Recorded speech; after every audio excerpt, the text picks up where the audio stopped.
semuanya, selamat datang kembali di perkuliahan praktikum analisis instrumental. Di video kali ini kita akan mempelajari mengenai praktikum HPLC. Capaian pembelajaran pada modul ini yang pertama mempelajari cara kerja alat HPLC, kemudian menganalisa sampel secara kualitatif dan kuantitatif dengan alat HPLC. Untuk capaian pembelajaran yang pertama, ini sudah kalian pelajari pada video sebelumnya mengenai peralatan HPLC. Jadi pada video kali ini kita akan lebih mempelajari bagaimana cara menganalisa sampel secara kualitatif dan kuantitatif. Sebelum melihat video ini, saya harapkan kalian semua sudah mempelajari dan membaca mengenai modul praktikum HPLC yang sudah kami sediakan pada LMS. Karena pada video kali ini kita tidak akan menunjukkan step by step bagaimana melakukan percobaan, tapi lebih bagaimana menganalisa hasil kromatogram dari masing-masing percobaan. Pada modul ini kita akan memvariasikan fase gerak yang kita gunakan, yaitu metanol air pada variasi 90-10, 70-30, 50-50. Mungkin akan sedikit berbeda dari modul HPLC yang sudah kalian baca pada LMS. Kemudian akan kita bandingkan hasil kromatogram dari masing-masing percobaan tersebut. Oke, nah sekarang praktikum yang dahulu, bagaimana kita sudah jelaskan prinsip dari HPLC. Apa, kenapa, dan kapan kita gunakan HPLC. Nah, sekarang kita punya 4 komponen sampel. Di sini adalah apa? Fenol, klorobensin, toluene, dan eugenol. Nah, masing-masing bahan itu mempunyai tingkat polaritas sendiri-sendiri, di mana nanti kita akan pisahkan apakah dengan komposisi metanol dan H2O bisa memisahkan komponen-komponen tersebut. Nah, percobaan pertama yang kita lakukan adalah kita tentukan dengan kecepatan di sini 300 mikroliter per menit sebagai fase geraknya. Kemudian metanolnya kita set sebesar 80%. Nah, di sini akan kita running, kita jalankan di mana nah ini sudah 80% di sini adalah metanol, yang 20% ini adalah H2O. Nah, kita tunggu beberapa saat supaya terjadi kestabilan di sini dengan pergantian fase gerak. Setelah itu, setelah 2 menitan atau 1,5 menit kita meternya ini kita matikan. Kemudian kita running. Nah, kita running di sini, di mana di sini kita sudah tentukan metode yang kita pakai di sini. Metode yang kita pakai di sini adalah kita gunakan ini 80% metanol, 20% H2O. Nah, kemudian dari metode ini kita jalankan dengan injeksi sebesar 2 mikroliter. Posisinya ini adalah posisi daripada sampel itu pada posisi BC1. Maka kita jalankan, kita blok, kita jalankan, maka ini akan jalan. Oke, nah jalan ini bisa kita lihat di monitornya di kromatogram yang dihasilkan di sini. Ini adalah tampilan kromatogram dari metode pertama, yaitu komposisi metanol 80 dan air 20. Namun kromatogram ini tidak akan kita berikan pada kalian, hanya 3 kromatogram yang harus kalian analisa, yaitu pada komposisi metanol 90-10, 70-30, dan 50-50. Oke. Nah, percobaan selanjutnya adalah kita tentukan tadi 80-20. Nah, sekarang polaritas kita naikkan dengan menambahkan apa? Dengan menambahkan komposisi daripada H2O. Contoh, umpamanya tadi 80-20 di sini 80-20, maka kita ganti dengan percobaan menjadi 70-30. Nah, di mana metanolnya berkurang sedangkan H2O-nya akan naik. Maka polaritas H2O, polaritas H2O-nya kita naikkan sehingga polaritas campuran keseluruhan itu akan naik juga. Oke.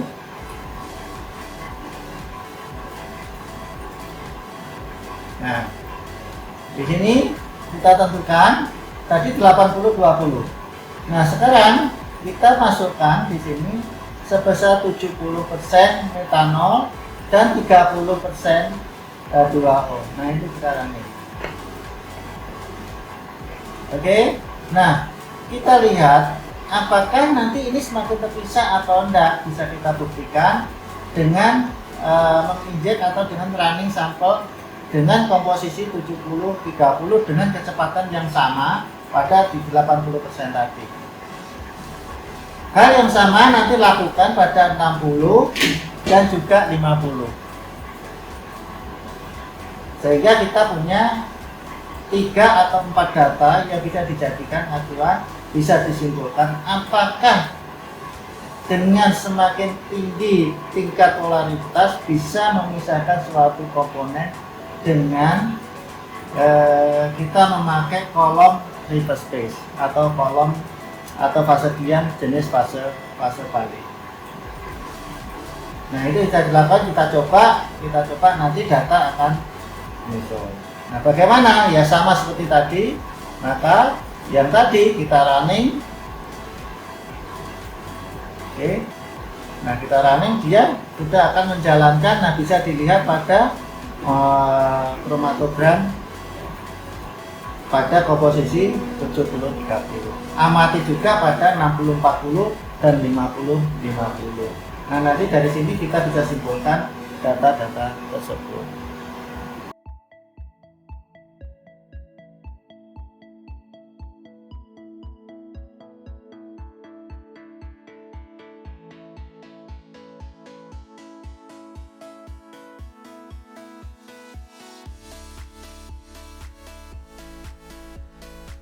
Nah, tadi kita sudah lakukan percobaan dengan berbagai, antara lain yang kita gunakan tadi adalah perbandingan antara metanol dan H2O.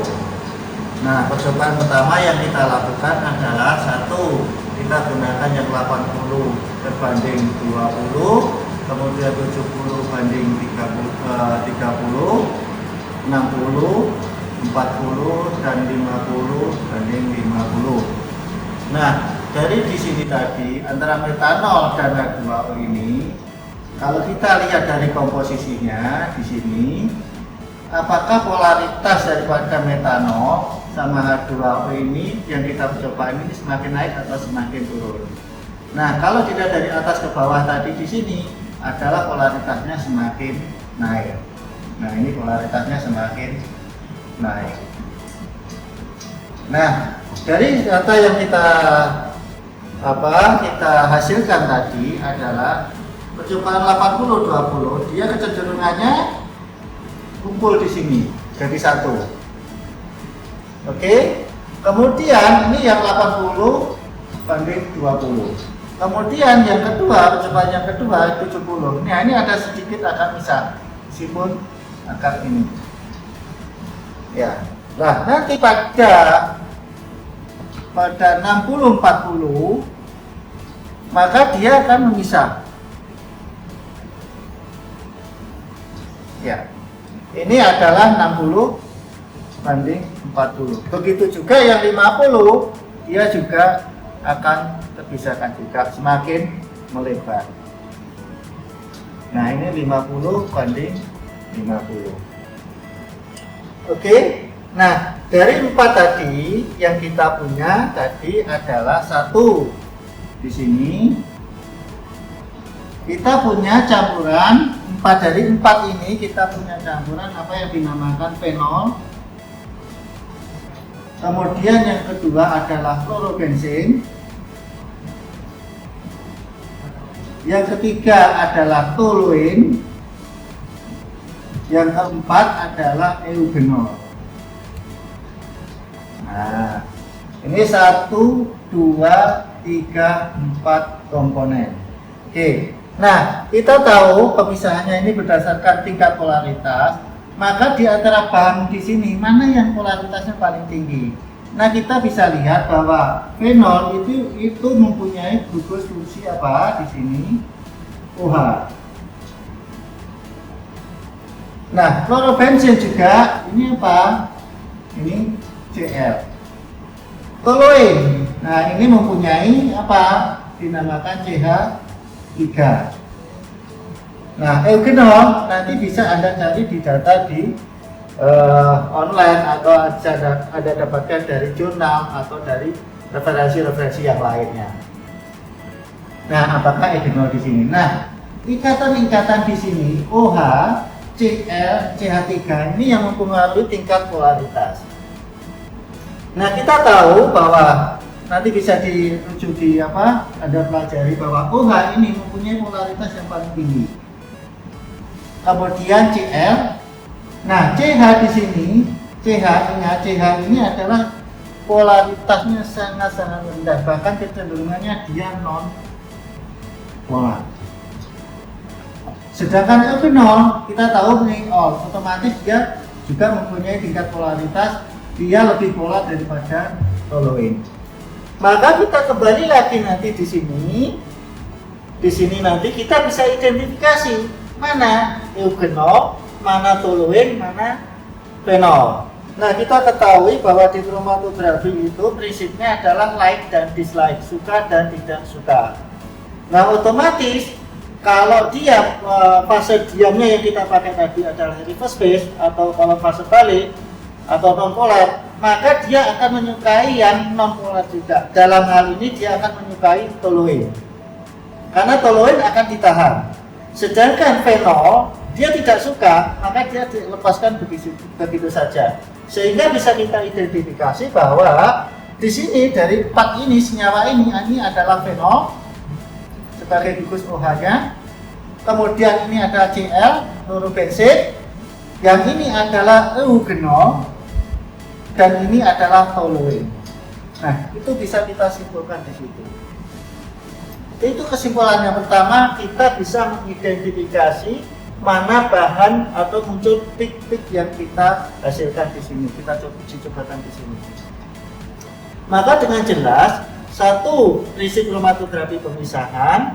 Yang kedua, pemisahan berdasarkan apa? Tingkat polaritas. Otomatis kalau polaritas, mana yang polaritasnya paling rendah atau paling tinggi, lihat juga di fase diamnya. Kalau fase diamnya non polar, maka dia akan menyukai yang non polar juga, atau like dan dislike.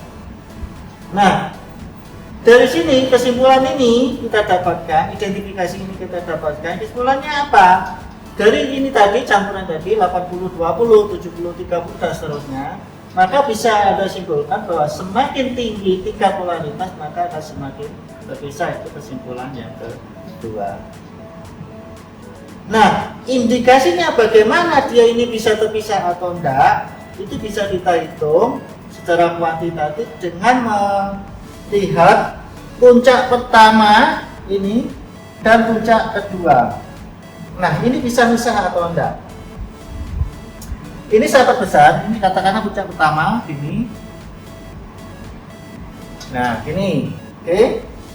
Nah, ini apa yang dinamakan dengan baseline, atau ini adalah apa yang dinamakan retention time. Yang ini adalah retention time, waktu yang dibutuhkan. Ya, ini adalah puncak satu, puncak kedua. Nah, bagaimana indikasi ini puncak satu dan kedua ini bisa terpisah? Nah, di sini akan muncul waktu retention time. Katakanlah di sini waktunya katakanlah 1 menit. Ini dalam menit. Kemudian di sini adalah katakanlah 1,5 atau 2 menit. Oke. Nah, puncak pertama muncul pada 1 menit, puncak kedua pada 2 menit sebagai gambarannya. Nah, di pemisahannya ini coba Anda cari lebar ininya, apa? Lebar puncaknya ini. Nah, Anda bisa tarik di sini, itu berapa menit? Nah, ini apa yang dinamakan dengan W. Ini apa yang dinamakan dengan ini aja, supaya mudah. Ini W1, Kalau ini W2. Kalau ini adalah RT1, ini RT2. Oke. Nah, kita sudah dapatkan gambaran, kita dapatkan data. Rotation time pertama muncul pada berapa menit, rotation kedua berapa menit, W-nya di sini. Ini berapa menit juga. W kedua, ininya lebarnya di sini, ini berapa menit juga. Maka kalau dilihat daripada coba lihat di job sheet, GC, di situ ada teori bahwa faktor pemisahan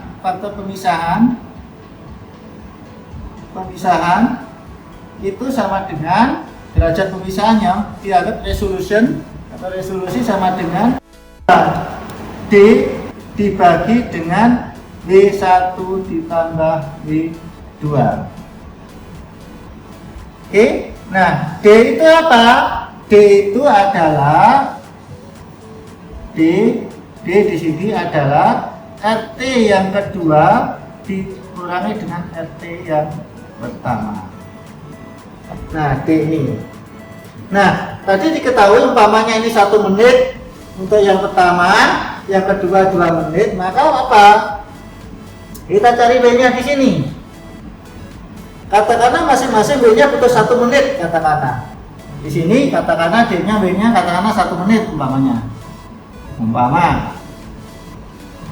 Nah, ini sebetulnya ini gambaran aja 1 menit umpamanya. Nah, maka bisa kita hitung bahwa di sini resolusi sama dengan 2 kali berapa?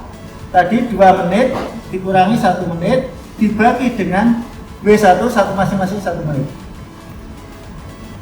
Maka di sini akan menghasilkan nilai ini 1 berarti ini 2 dibagi 2. Maka nilainya sama dengan 1. Nah, ini. Nah, pertanyaan 1 apa? Nah, pertanyaannya adalah ini adalah sesuai dengan resolusi. Dia dikatakan bisa apabila nilai dari resolusi dia bisa terpisah itu nilainya sebesar 99,7%. Nah, 99,7% ini sudah dikatakan terjadi pemisahan. Nah, berarti ini tadi sudah misah. Nah, kita coba nanti Anda hitung juga pada percobaan semuanya apakah nanti bisa dikatakan misah atau tidak pada 80 atau 70-30 itu bisa misah atau tidak. Nah, sehingga di sini secara kualitatif ya pemisahan sudah terpisahkan. Maka secara kuantitatif data ini bisa dipertanggungjawabkan, bisa dihitung. Tapi kalau secara kualitatif tidak bisa dihitung, katakan di bawah angka yang sebenarnya, maka jangan ke kuantitatif dulu. Nah, itu penting untuk analisis, untuk metode-metode analisis yang lain, mungkin analisis bahan makanan seperti protein, minyak dan seterusnya. Maka di sana ada zat-zat atau bahan-bahan yang kompleks sehingga butuh pemisahan yang sifatnya lebih rumit. Nah, maka dari itu faktor pemisahan itu penting untuk Anda untuk menganalisis dengan menggunakan HPLC atau GC sama. Oke, nanti bisa Anda lihat data kita kirimkan. Coba Anda hitung seberapa misah dengan ini tadi kita percobaan tadi. Mulai daripada 80-20, 70-30 dan seterusnya tadi, mana yang bisa misah dan mana yang tidak bisa misah. Yang kedua, simpulkan sesuai dengan yang data yang kita bahas tadi, sehingga kita bisa melakukan suatu uji kromatografi khususnya HPLC ini secara benar dan kita kata bisa dipertanggungjawabkan. Dan rasa itu ya nanti silahkan Anda coba untuk dihitung pemisahannya dan dihitung disimpulkan pengaruh daripada komposisi fase berat. Ya, oke, sekian.